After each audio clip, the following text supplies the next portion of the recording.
पढ़ने जा रहे हैं इलेक्ट्रोस्टैटिक पोटेंशियल एनर्जी के बारे में। अभी तक हम जो भी चीज पढ़ रहे थे वो हम इलेक्ट्रोस्टैटिक पोटेंशियल के बारे में पढ़ रहे थे इस चैप्टर के अंदर।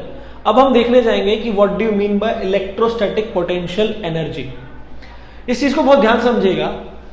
जो बाय डेफिनेशन है वो इसमें ये है कि it is the energy associated with a system of point charges which is equal to the amount of work done in bringing the various charges to their respective positions from infinity।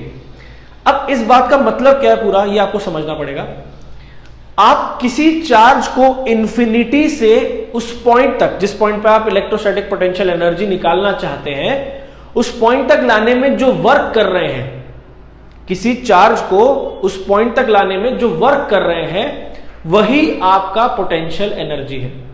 देखिए potential energy आपने 11th class में भी पढ़ रखा है और 11th class में आपने बात बहुत क्लियर तरीके से पढ़ी होगी कि पोटेंशियल एनर्जी या वर्क डन जो है वो किस तरीके से रिलेटेड है। जितना भी आप वर्क कर रहे हैं to change the position of an object, वो एज अ पोटेंशियल एनर्जी उस ऑब्जेक्ट के अंदर स्टोर हो जाता है। यही आपने पढ़ा होगा। आप किसी ऑब्जेक्ट को ग्राउंड से उठाकर किसी हाइट पर ले जाते हो तो उसकी पोटेंशियल एनर्जी mgh हो जाती है और आपका जो वर्क होगा यहां से यहां तक का वो भी mgh होगा। mgh आपने यहां से यहां तक का वर्क किया था और उतनी ही पोटेंशियल एनर्जी इसके अंदर आ गई। तो आपने क्या करा, इसकी पोजीशन जो बदली है आपने, जो चेंज इन पोजीशन लेकर आए हैं आप, उस चेंज करने के लिए जो आपने वर्क किया था वही इसके अंदर स्टोर्ड पोटेंशियल एनर्जी है। Let us suppose this is the potential energy 0। यहां पे पोटेंशियल एनर्जी 0 थी और यहां पर पोटेंशियल एनर्जी कितनी हो जाएगी, जितना आपने वर्क किया होगा वो सारा का सारा वर्क उसके अंदर as a potential energy store हो जाता है। बिल्कुल कुछ उसी तरीके का कॉन्सेप्ट आपको यहां देखने को मिलता है कि जब आप किसी चार्ज को इंफिनिटी से उठा करके किसी पॉइंट पर लेकर आ रहे हैं तो उस पॉइंट तक लाने के लिए जो वर्क आपने किया वो वर्क उसके अंदर as a potential energy store हो जाएगा और उस पॉइंट पर उस चार्ज का वही पोटेंशियल एनर्जी होगा, वही इलेक्ट्रोस्टैटिक पोटेंशियल एनर्जी होगा। अब इस चीज को थोड़ा और अच्छे से समझना पड़ेगा तो हम क्या करते हैं, हम एक सिस्टम ले लेते हैं 2 पॉइंट चार्जेस का और उसके अंदर समझते हैं कि उस सिस्टम के अंदर किस तरीके से हमें पोटेंशियल एनर्जी देखने को मिल रही है।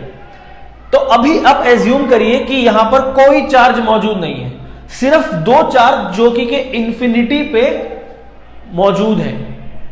उनके बीच का डिस्टेंस क्या होगा हम इस बारे में जानने की कोई जरूरत नहीं है, लेकिन इंफिनिटी पे 2 चार्जेस मौजूद हैं, एक है Q1 और एक है Q2। ये दोनों फिलहाल इंफिनिटी पे ही मौजूद है।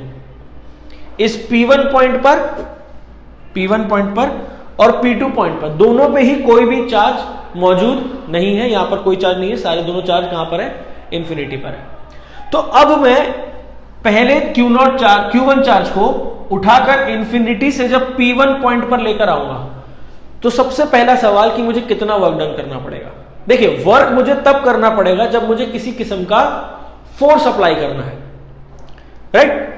तो मैंने क्या करा, एक infinitely small amount of force इस Q1 चार्ज को इंफिनिटी पे दिया। जैसे फॉर एग्जांपल इस पॉइंट पे Q1 चार्ज है, ये इंफिनिटी पॉइंट है और मुझे दूर भेजना है P1 पॉइंट पर। तो मैंने इसको हल्का सा फोर्स दिया। Because there is no opposing force present for Q1। भाई इस P1 पॉइंट पे कुछ नहीं है, अगर कुछ भी नहीं है, कोई अपोजिंग फोर्स नहीं, कोई फ्रिक्शन नहीं, कुछ नहीं, तो Q1 को यहां से यहां तक आने के लिए कोई अपोज करने वाली चीज है ही नहीं। तो मैंने अगर हल्का सा भी फोर्स दिया, उसी फोर्स के बलबूते पर वो उस P1 पॉइंट तक पहुंच जाएगा। अब यह भी सवाल उठ सकता है कि P1 पॉइंट पे पहुंच तो जाएगा लेकिन उससे आगे भी निकल जाएगा। तो उसके लिए आप क्या कर सकते हो कि उतना ही फोर्स बैकवर्ड डायरेक्शन में जितना आपने उधर दिया था फॉरवर्ड में, उतना ही आपने बैकवर्ड डायरेक्शन में हल्का सा फोर्स आपने दे दिया। That is infinitely small amount of force, क्योंकि उस फोर्स की कोई इतनी ज्यादा वैल्यू नहीं होगी। कंसिडरेबल अमाउंट ऑफ फोर्स आपने वहां पर नहीं दिया है। बात समझ में आ रही होगी आपको मेरे यहां पर। तो to move first charge from infinity to a point in the absence of any kind of other force, then the work done will be 0.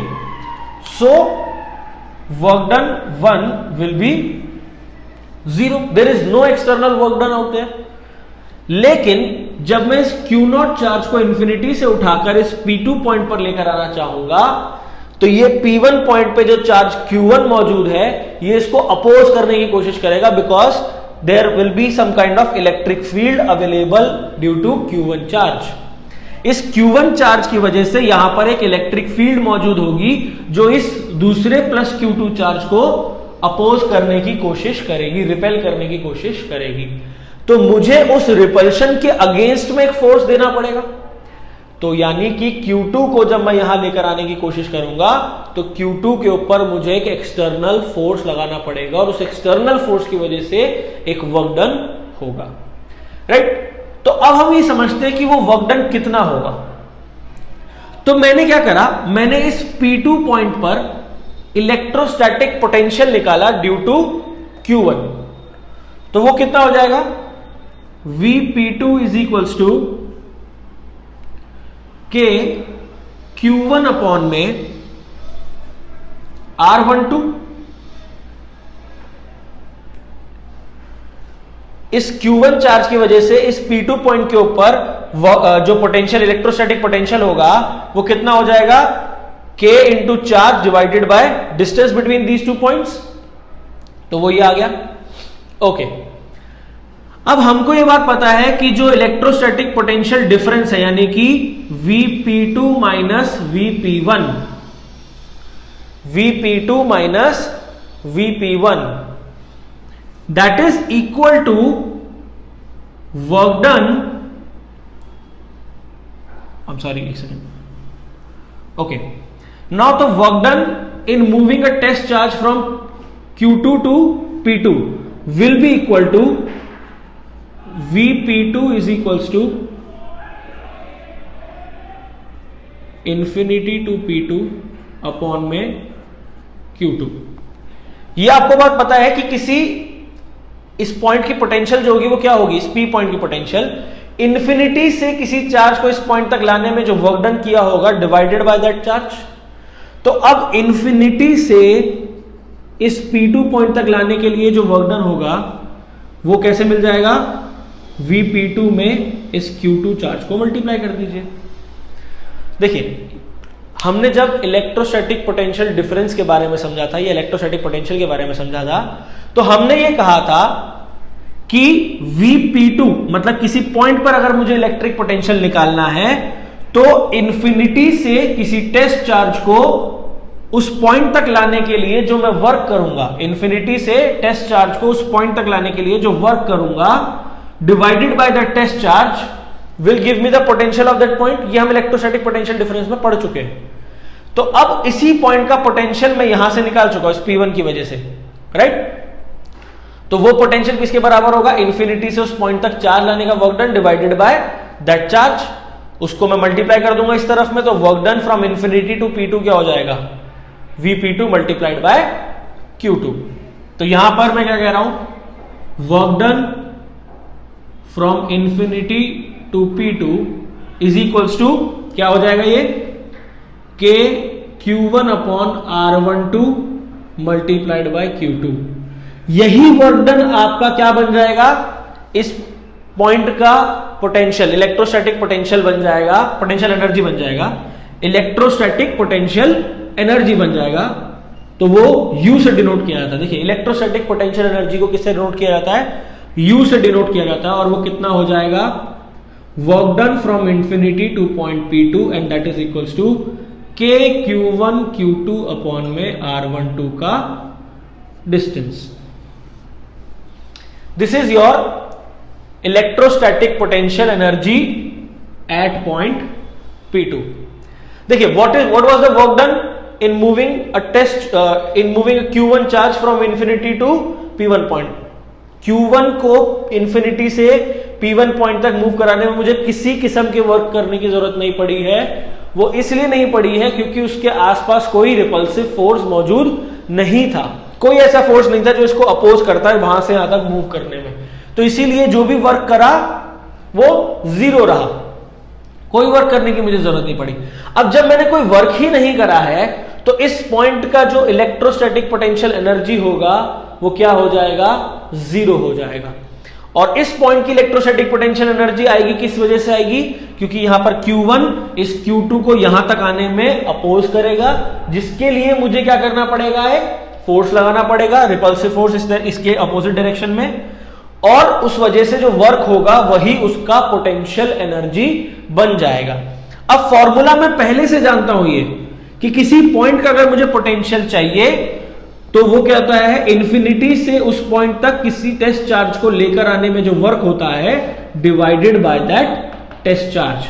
तो यहां से मैंने क्या करा, वर्क डन निकाल लिया इन्फिनिटी से इस पॉइंट तक लाने के लिए, और वो कितना आ जाएगा, इसकी इलेक्ट्रोस्टैटिक पोटेंशियल मल्टीप्लाइड बाय जिस चार्ज को मैं इन्फिनिटी से यहां तक ला रहा हूं।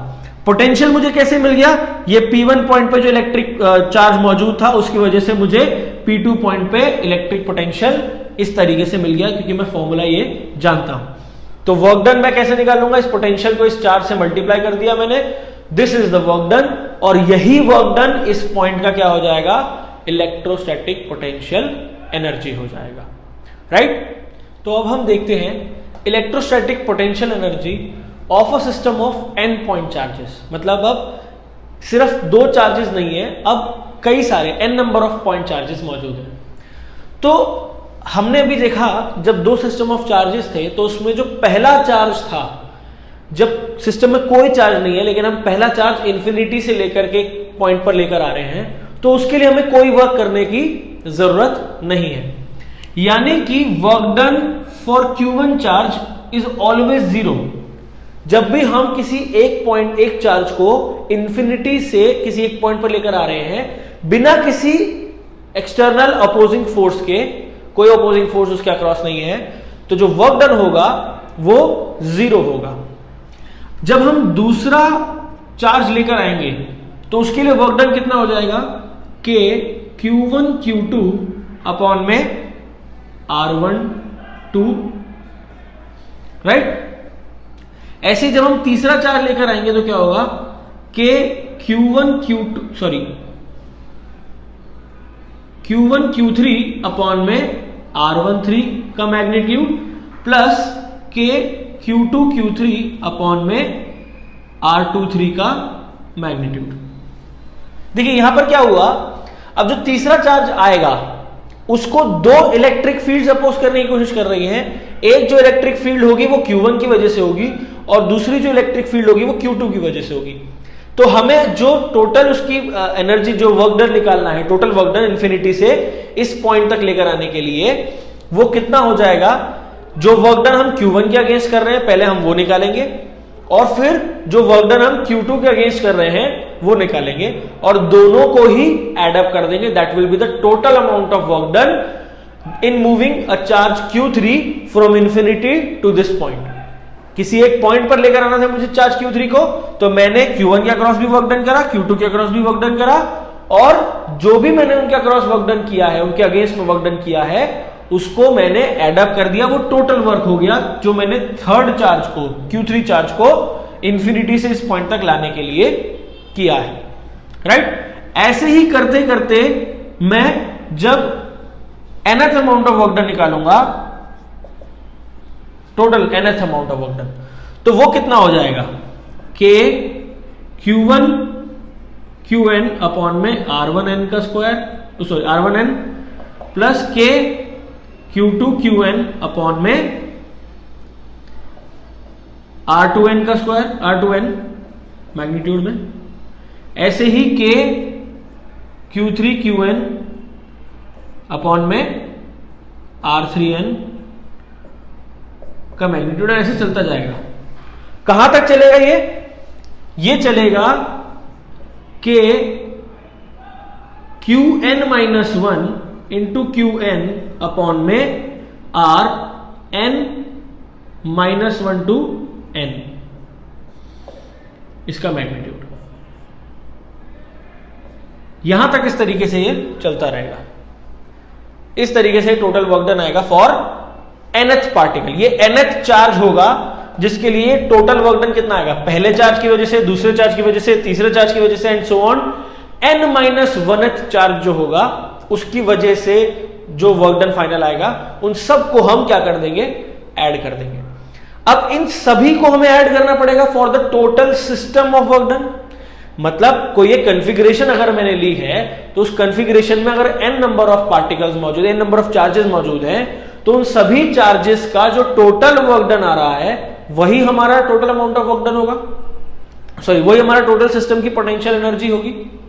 देखिए ये वर्क डन पहले चार्ज के लिए था, ये दूसरे चार्ज के लिए, तीसरे चार्ज के लिए, ऐसे करते करते nth चार्जेस तक हमने सबके इंडिविजुअल वर्क डन निकाल लिए, सबके इंडिविजुअल वर्क डन निकाले हमने। ये भी, ये पहले चार्ज के लिए इंडिविजुअल वर्क डन था, ये दूसरे चार्ज के लिए इंडिविजुअल वर्क डन था, ये तीसरे चार्ज के लिए इंडिविजुअल वर्क डन था।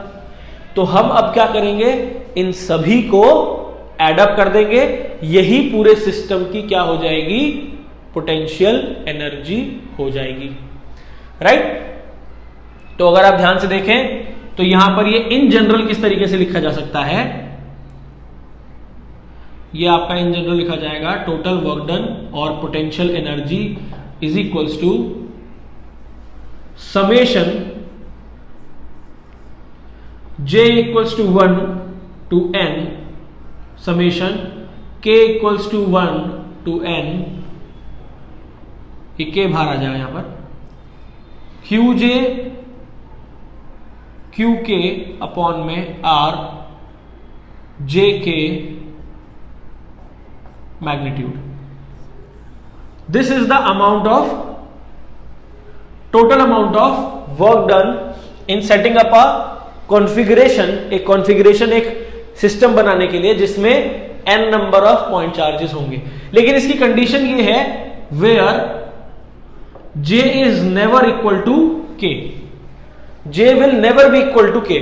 मतलब कभी भी आपको ऐसा नहीं देखने को मिलेगा Q1 अपॉन में R11, ये चीज पॉसिबल ही नहीं होगी, राइट। तो यहां पर हम जब बात करेंगे तो J और K दोनों अलग अलग होने जरूरी है। तो अगर हम इसमें ध्यान से देखें तो कैसे हो जाएगा, देखिए कि J1 K 2 हो जाएगा, फिर Q1 सॉरी ये 1 2 हो जाएगा, फिर 1 3 हो जाएगा, फिर 1 4 हो जाएगा, फिर 1 5 हो जाएगा, ऐसे करते करते बढ़ता चला जाएगा और अप टू n तक जाएगा। फिर Q2 जब मान के चलिए पहले मैंने J की बात करी तो J को मैंने 1 सेट कर दिया और यहाँ पे K आएगा, आई एम सॉरी यहाँ पे K आएगा, ठीक है।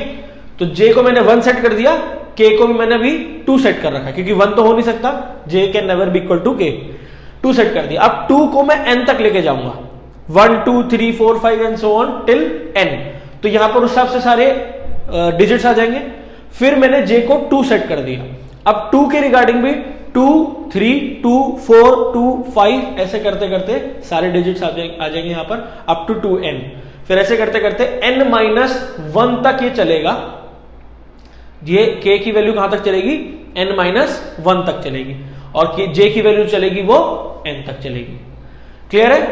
तो यहां पर इस तरीके से आपको ये इक्वेशन मिल जाती है। This is the electrostatic potential energy of a system of n point charges.